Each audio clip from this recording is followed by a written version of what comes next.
Brock Osweiler had the most promising NFL future ahead of him. At least that's what the Denver Broncos thought when they used their 2012 second-round pick on him. This came shortly after they signed Peyton Manning to a lucrative 5-year deal. Osweiler was supposed to be a Bronco when Peyton Manning retired in 2016, but he spurned them for a 4-year deal worth $72 million to join the Houston Texans. As we've seen, he's a disaster in Houston right now. I'm Justin Fraction, and here are 8 reasons why Osweiler should have went to Houston. And a huge shout out to Jose Herrera for this video suggestion. Remember to leave us your ideas, because we might get to them. Number 8, Texans are a mediocre team. Yeah, all the Broncos did from 2012 to 2015 was win 50 games, 4 AFC West Division titles, 2 AFC championships, and 1 Super Bowl. The Texans recorded 1 playoff win during that span, winning 32 games from 2012 to 2016. So in other words, the Broncos have been the NFL's most dominant team since Manning first wore a Broncos jersey, and the Texans haven't won double-digit games in the past 3 years. Why on earth would Brock want to go to Houston? Number 7, Demaryius Thomas and Emmanuel Sanders.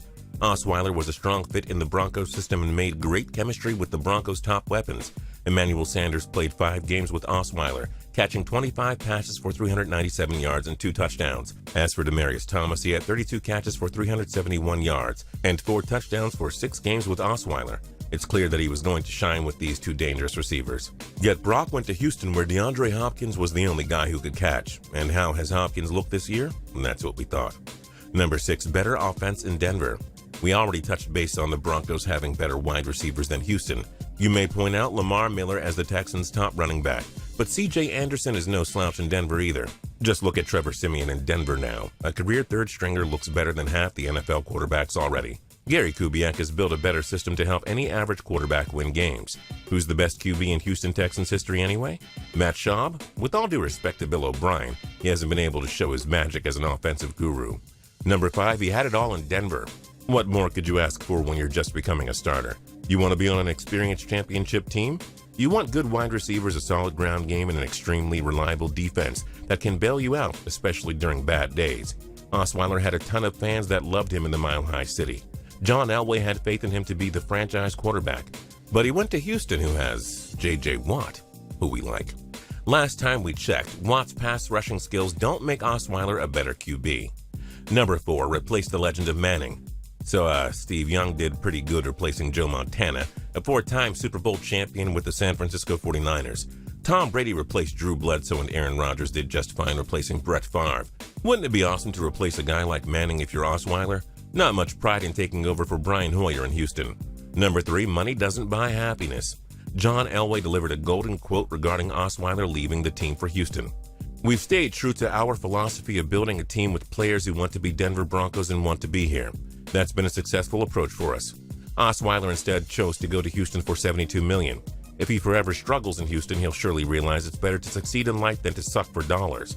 It's not all about the money, Brock, so quit living under a rock. Number 2, his legacy. Playing just 6 games in Denver, Osweiler already looked like he'd be a huge success there. There's no reason to believe he would not be able to bring another championship or more in Denver. If he did just that, coming to replace Peyton Manning, Osweiler becomes a legend in the Mile High City. Instead, he looks like a failure in Houston. Denver has forgotten about him, and Houston will probably never be that positive on him either.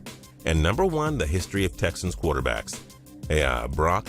David Carr was a can't-miss prospect and did nothing with Houston. Matt Schaub showed his potential but was run out of the city after the 2013 season. Ryan Fitzpatrick and Brian Hoyer looked pretty awful as well. Did Osweiler not do his homework? Name one Houston quarterback that's done well there. What made him think it was a good idea to go there? Oh yeah, the money. Do you think Brock made the wrong call? Join us in the comments below. If you like this video and learned a thing or two, clicking the like button helps us out a ton and we appreciate it. If this is your first time coming around to Total Pro Sports though, subscribing is a great idea because we put out videos like this every single day. But as always, thanks for watching and we'll see you guys next time.